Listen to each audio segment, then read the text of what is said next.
Thomas Keguiner, je suis installé depuis bientôt 10 ans en conversion fin janvier 2010. On produit du chou-fleur, brocoli, chou blanc, chou rouge, artichaut, céleri rave, poireaux, échalotes et depuis peu patates douces sur une surface de 50 hectares. Il est sûr qu'en bio, le problème majeur c'est gérer les mauvaises herbes dans nos parcelles. D'où le fait de bien s'équiper et d'intervenir au bon stade sur nos cultures.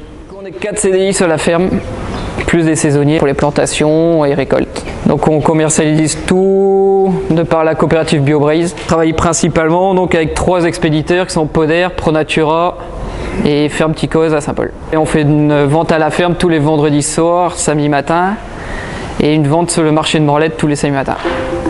En poireaux, on travaille sur 10 hectares actuellement. Première étape, bien décompacter le terrain, après mise en place de fumier de ferme.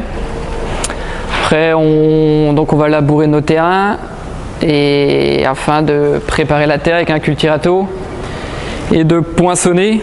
Donc on fait des trous de 20 cm de profondeur afin d'obtenir un poireau vraiment bien droit et bien blanc. Là on est juste au stade où tu as planté avec la poinçonneuse. Je passe tout le temps la bineuse à doigt dans un premier temps pour casser la croûte entre rangs et les cresses ici qui vont passer aussi soulever un petit peu la croûte qui est entre les plants. Et après notre bineuse rotative va vraiment venir enlever la croûte, le reste de la croûte qui est entre les plants. Tu peux expliquer comment sont organisées les dents entre le lièvre, les cresses Du coup on essaie de rapprocher au maximum ces dents là du rang. Hop, le côté ici empêche la terre de venir sur le plant. Et ici les cresses viennent remuer normalement entre les plants, mais là on les a écartées à cause de la croûte. Sinon avec la croûte, les cresses ont du mal à tourner et on a tendance à arracher les poireaux. T'as une patte doigt centrale aussi à chaque fois? Ouais, pour cercler le milieu de l'interrang. Et ici on a un doigt pour défoncer le passage de roue et un petit disque ici pour reformer la planche. Ici c'est pour régler la profondeur de l'élément, donc des 3 dents. Et ici la roue c'est pour régler la hauteur des cresses. Régler un peu l'assiette. Ouais. Okay.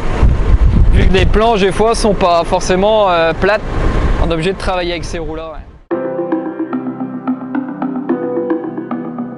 Donc vous avez devant vous une bineuse de la marque Christiens.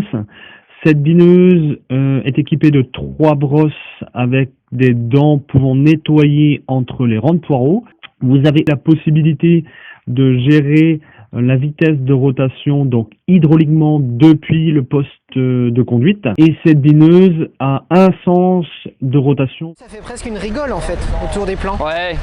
Et après tu reviens avec les cresses, remets de la terre après. Ouais, donc c'est ça, c'est biner, débiner. Ouais. La cresse, tu vas ramener un peu de terre.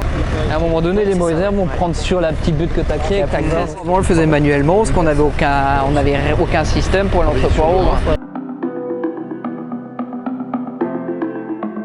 Tout un programme d'action d'animation comme celle-ci et aussi où on peut faire des diagnostics via des prestataires sur des questions d'azote ou de phyto. On travaille aussi sur toutes les problématiques nitrates, à savoir qu'on peut proposer aux agriculteurs gratuitement des analyses de reliquats d'azote dans le sol pour piloter la fertilisation des cultures. On propose aussi des financements de semis de couverts végétaux. On travaille aussi sur tout ce qui est reconstruction du bocage, donc on finance à 80% la construction de talus et de haies et la plantation de haies.